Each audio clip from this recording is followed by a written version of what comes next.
horizon de retrait clairement défini. J'entends aussi que cessent les incohérences diplomatiques qui alimentent l'incompréhension des populations africaines à notre égard. La France ne peut pas à la fois accepter la situation institutionnelle créée au Tchad après la mort du président Idriss Déby, tout en condamnant le Mali d'Assimi Goïta, en reconnaissant la junte du colonel Damiba au Burkina Faso, en envisageant de faire la guerre au régime nigérien via la CEDEAO et en donnant son feu vert au coup d'État mené au Gabon par le général Brice Oligui Nguema. Il arrive un moment où les subtilités théoriques se transforment en arguties rhétoriques qui finissent en douloureuses contorsions et fait le lit du sentiment de deux poids, deux mesures. Je le dis sans ambages, si nous ne sommes plus compris de nos amis africains, dans les chancelleries comme dans la rue, c'est parce que nous ne sommes tout simplement pas compréhensibles. Ce qui revient à dérouler un tapis rouge à toutes les interprétations et manipulations de nos concurrents.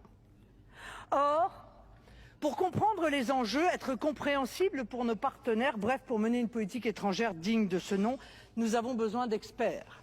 Cela nécessite de renforcer la formation des diplomates, d'agents de renseignement et de militaires aux relations bilatérales et non de mettre en place une absurde réforme du corps diplomatique. Je note d'ailleurs que la question des moyens humains est assez longuement évoquée dans le rapport de nos collègues Fuchs et Tabarot. Aujourd'hui, peut-être même plus qu'hier, les enjeux communs que j'évoquais plus haut, les sujets où les intérêts de la France et ceux des pays africains convergent, ne manquent pas. Démographie, énergie, environnement, sécurité. Devant une telle liste, l'absence de politique africaine revendiquée par le président de la République apparaît comme une absurdité, une incongruité, j'ose dire, une faute politique.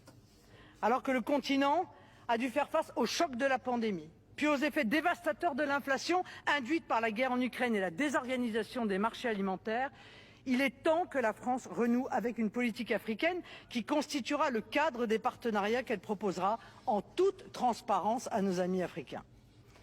Une politique africaine qui réponde à une définition clarifiée de nos intérêts dans cette partie du monde, en particulier la prévention des migrations, la sécurisation de nos ressortissants, la dynamisation de la francophonie et le développement de nos échanges commerciaux qui sont scandaleusement insuffisants. Je rappelle en effet que la zone franc ne représente que 0,6% du commerce extérieur français.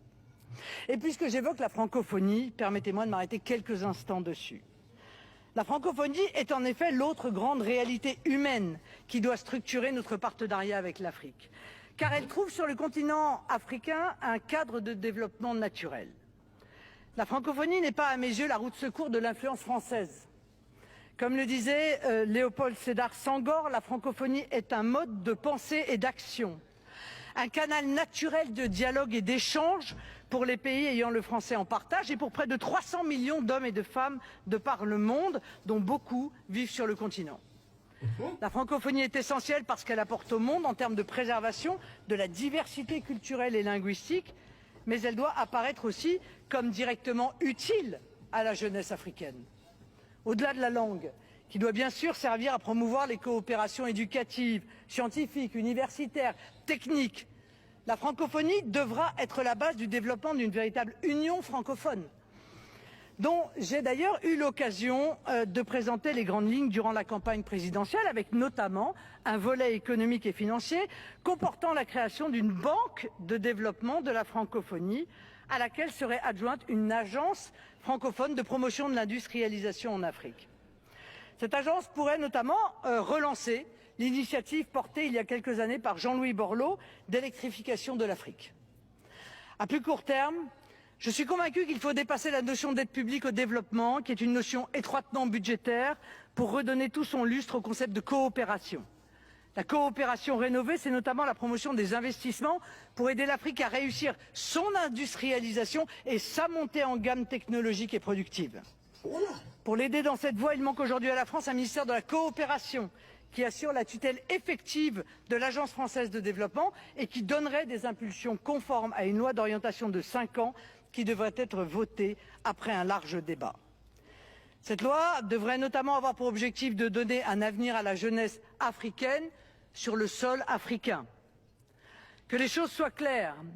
L'avenir de la jeunesse africaine ne peut et ne doit pas être la migration. Il est urgent de mettre un terme à la situation mortifère que nous constatons depuis des années. Sur ce point, je reprends avec constance les mots que j'adressais aux Africains à N'Djamena en 2017. Ceux qui partent sont souvent dynamiques et audacieux. C'est la sève vitale de vos peuples qui s'échappe, alors que vous avez tant besoin d'eux pour relever les innombrables défis de l'avenir. Leur faire croire le contraire est non seulement dangereux pour eux, mais aussi à l'opposé de la volonté du peuple français, au nom duquel, je vous le rappelle, chers collègues, nous légiférons. Nous avons donc, Français et Africains, dès maintenant, la responsabilité de tout faire pour voir aboutir un cercle vertueux qui amènera 2 milliards d'Africains à vivre de leur travail selon leurs valeurs propres, leur propre identité et leur propre culture sous la gouvernance d'États stables. C'est l'intérêt de la France, c'est l'intérêt des pays africains et c'est plus largement une nécessité pour la stabilité du monde. Partant de ces intérêts de notre pays en Afrique, intérêts que nous n'avons pas à cacher, parce qu'ils sont légitimes et donc compréhensibles par tous, découleront des objectifs logiques, des politiques publiques cohérentes et des moyens adaptés. La politique africaine de la France doit redevenir une réalité et nous donner ainsi un réel instrument de solidarité internationale et un outil de rayonnement et de sécurité au bénéfice partagé de l'Afrique, de notre pays et d'une histoire commune. Après 6 ans de macronisme et une telle dégradation des relations entre la France et les peuples et nations africaines, je n'ai pas un mot à enlever à mes propos adressés aux Africains. Travaillons ensemble dans le respect et la confiance à la construction d'un futur qui verra nos peuples vivre dignement chez eux, tout en s'ouvrant d'autant mieux les uns aux autres qu'ils seront qui ils sont, d'où ils viennent et où ils vont. Je vous remercie.